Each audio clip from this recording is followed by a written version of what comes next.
Los Angeles, California. Paramount Studios. Spring 1971. A locked screening room. The lights go down. 5 studio executives sit in the front row, arms crossed, faces blank. They are not here to be impressed. They are here to confirm a decision already made. On the screen is a man they plan to fire. His name is Al Pacino. He doesn't look like a movie star. He doesn't move like one either. No charm, no smile, no presence Hollywood can measure on a balance sheet. This screening is not a test. It is a formality. If this footage fails, Al Pacino is finished. Not just on this film, on every major studio lot in town. The projector hums, the image appears, and in the next few minutes, something begins to go terribly wrong for the men who thought they were in control. 2 weeks earlier, the decision had already been written. Replace him. That single sentence sat inside a thin manila folder on a polished desk overlooking Sunset Boulevard. The executives didn't say it with anger. They said it with efficiency. He's too small. He's unknown. He doesn't read as a lead. This movie is too expensive to gamble. They wanted a star, a recognizable face, someone who could sell tickets with a poster alone.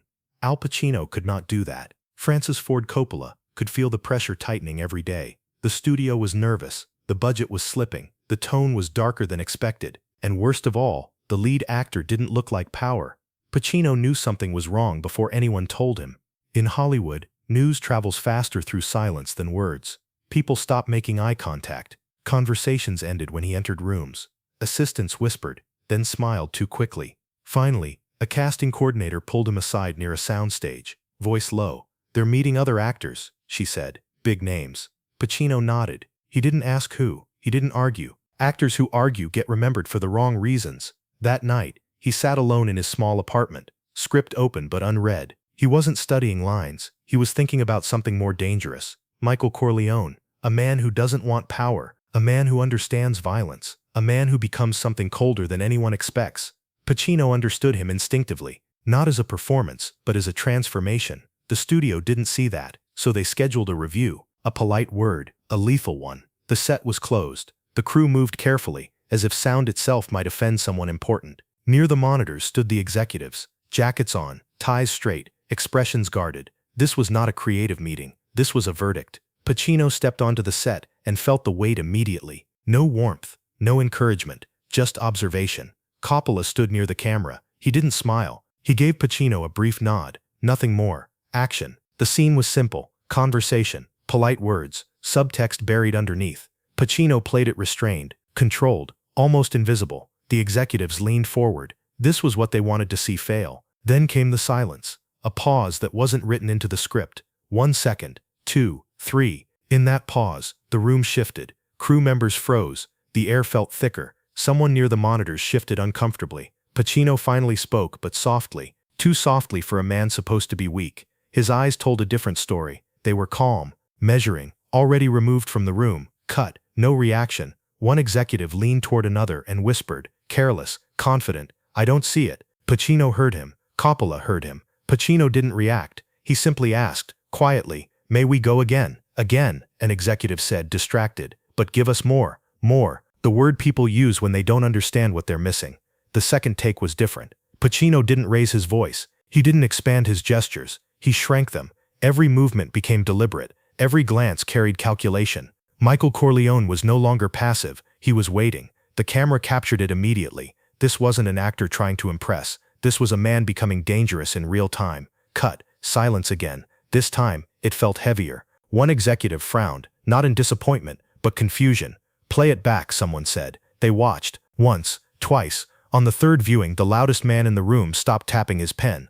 That afternoon, Pacino was called upstairs. The office overlooked the city like a throne room. The folder was open. His photos stared back at him. "We're evaluating options," an executive said carefully. "This is a large investment." Pacino listened, calm, still. "If you replace me," he said, evenly, "you change the soul of the film." The room stiffened. Coppola stepped forward. "If he goes," he said, "I go." That changed the temperature. Executives don't fear actors. They tolerate directors. But they hate uncertainty. "Let's see the dailies," one of them said. "Tomorrow morning. Final decision." Now, back in the screening room, the footage rolls. Michael Corleone on screen again. Quieter, heavier, unavoidable. Pacino sits alone in the back row. Hands still, face unreadable. He doesn't watch the screen. He watches the silhouettes of the men who came to end him, and one by one, their posture changes. No one speaks when the footage ends. The projector clicks off. Finally, a voice from the front row breaks the silence. Run the restaurant scene. Pacino exhales slowly, because he knows something they don't yet understand. This is the moment, and Hollywood is about to realize how close it came to destroying its own legend. The restaurant scene. The words land in the screening room like a challenge. Several executives exchange looks. This isn't a casual request. This is the scene everyone has been quietly worried about since production began. The scene that can't be fixed with music, editing, or marketing. A scene where everything depends on one man sitting still. Roll it, someone says. The projector whirs back to life. On screen, Michael Corleone enters the restaurant like a man stepping into a memory he already regrets. The lighting is low. The table is small. The men across from him smile like predators pretending to be polite. Pacino doesn't perform confidence. He performs restraint. His shoulders are tight. His jaw barely moves when he speaks. His eyes never stop calculating. He listens more than he talks, and when he talks, he gives nothing away. No emotion the audience can lean on. No signal telling them what to feel. In the screening room, someone shifts in their seat. This isn't how stars behave. Michael excuses himself to the restroom. The camera follows. Inside the bathroom, Pacino stands in front of the mirror. He doesn't monologue. He doesn't cry. He breathes. Hard, controlled, mechanical. His reflection looks back at him like a stranger who knows too much. He reaches behind the toilet tank. The gun. Pacino holds it like it weighs more than metal, like it carries consequence. His breathing grows louder, not for drama, but because his body understands before his mind does. In the screening room, no one speaks. The sound of Pacino's breathing fills the speakers. Someone in the back row leans forward without realizing it. Michael returns to the table. This is the moment the studio feared. The moment where a lesser actor would signal everything. Rage, fear, hesitation, so the audience doesn't feel lost. Pacino signals nothing. He sits. He listens. He waits. The gunshots come fast, ugly, final. Michael's face doesn't explode with emotion. It empties. The transformation is complete, before anyone can stop it. Cut. The projector keeps humming for a second after the image disappears, like it hasn't accepted what just happened. The lights stay down. No one claps. No one breathes loudly. Then someone clears their throat. That's intense, a marketing executive says carefully. Another voice follows, lower, slower. It's frightening, not said as criticism, said as realization. They rewind it. Again, the second viewing is different. Now they're not judging, they're searching, trying to understand why the scene won't let them relax. On the third viewing, the loud executive, the one who wanted Pacino gone, leans back and crosses his arms. His confidence has thinned. This isn't what we expected, he says. Coppola answers before Pacino can. That's the point. The room divides silently, not between supporters and enemies, but between people who feel something and people who are afraid of what that feeling means for the movie. Because if Pacino works, everything changes. The film becomes darker, slower, more dangerous, harder to sell, but impossible to forget. Later that afternoon, Pacino sits alone on the studio steps. The California sun feels artificial, like a set piece. Coppola joins him, lighting a cigarette he doesn't really want. They're scared, Coppola says. They should be, Pacino replies. Coppola studies him for a moment. Do you know what you're doing to them? Pacino shrugs. I'm just playing it honestly. That's what scares them. Inside the executive offices, the debate is louder now. He's compelling, but is he likable? He's too cold. The audience needs someone to root for, or someone to fear. Another voice counters. The loud executive stays quiet, which is new. Finally he speaks. Show me the dinner scene again. The early one. They run it. Michael, still pretending to be normal, still lying to Kay, with politeness instead of cruelty. Pacino's performance creates a strange effect. The audience realizes the man they're watching will eventually do terrible things, and they understand exactly why. That scares executives more than bad acting ever could, because it means the audience won't look away. The next morning, another meeting, more suits, more silence. Pacino isn't invited this time. The footage runs again. Different scenes, different angles. The pattern becomes impossible to ignore. Michael Corleone isn't flashy. He isn't loud. He's inevitable. A finance executive breaks the silence. If we replace him, he says slowly, we make a different movie. No one argues, because everyone knows he's right. The loud executive exhales sharply, annoyed at how the room has shifted without asking his permission. All right, he says, we keep him.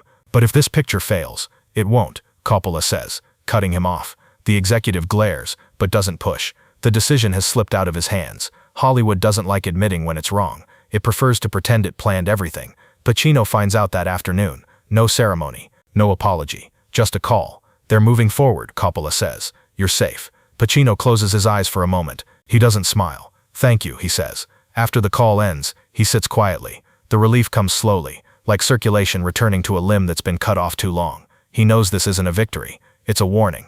Hollywood has accepted him, for now, but it will watch him closely. Wait for mistakes. Wait for weakness. Pacino stands, folds the script under his arm, and heads back toward the set, because the hardest part isn't convincing Hollywood once. It's proving, scene by scene, that silence can be more dangerous than noise. And tomorrow he'll have to do it again. The final decision doesn't come with applause. It never does. It comes quietly, the way real power always does, without asking permission.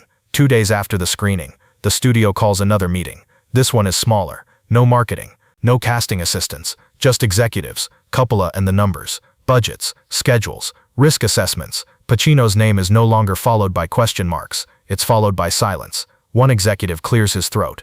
We move forward, he says, as is. No one challenges it. No one argues. The fight is over. Hollywood has made its choice, and it doesn't want to talk about how close it came to making the wrong one. Production continues. On set, the mood changes almost immediately. Crew members who had kept their distance now watch Pacino with new attention. Not admiration, recognition. They've seen this before. A performance that doesn't announce itself, but once you notice it, you can't unsee it. Pacino doesn't celebrate. He doesn't loosen up. If anything, he gets quieter, more contained. He understands something most actors learn too late. Hollywood doesn't reward potential. It tolerates results. Every scene now is another test. Not because he's failing, but because success makes people suspicious. They want him to slip. He doesn't. Weeks later, another screening.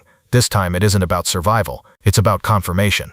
The room is fuller now. More executives. A few faces that weren't there before. People who suddenly want to be associated with the decision. The footage rolls. Michael Corleone across multiple scenes. Listening. Watching. Calculating. Not becoming louder. Becoming heavier. By the time the screen goes dark, the atmosphere has changed completely. There's no tension anymore. Only acceptance. A senior executive leans back and exhales slowly. He's the spine of the film, he says. No one disagrees. Someone else adds, if we had replaced him, we'd still be looking for this. That sentence lands harder than praise, because it admits the truth without apologizing.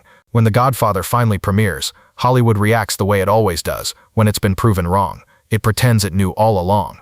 Reviews pour in. Words like controlled, menacing, revolutionary, repeat across newspapers. Critics struggle to describe why Pacino's performance feels so different. They call it restraint. They call it subtlety. They don't call it what it really is, discipline. Pacino doesn't give interviews bragging about how close he came to being fired. He doesn't tell the story. He lets the film do the talking, and the film speaks fluently. Years later, film students will analyze Michael Corleone like a case study. They'll break down eye movement, silence, minimalism. They'll call it genius, but none of them will see the manila folder, the memo, the office overlooking Sunset Boulevard, where his career almost ended without noise or drama. Hollywood never talks about the actors it almost erased, because that would mean admitting how fragile its certainty really is. On a late afternoon, long after the film has become legend, Pacino walks past a poster of The Godfather, hanging in a studio hallway.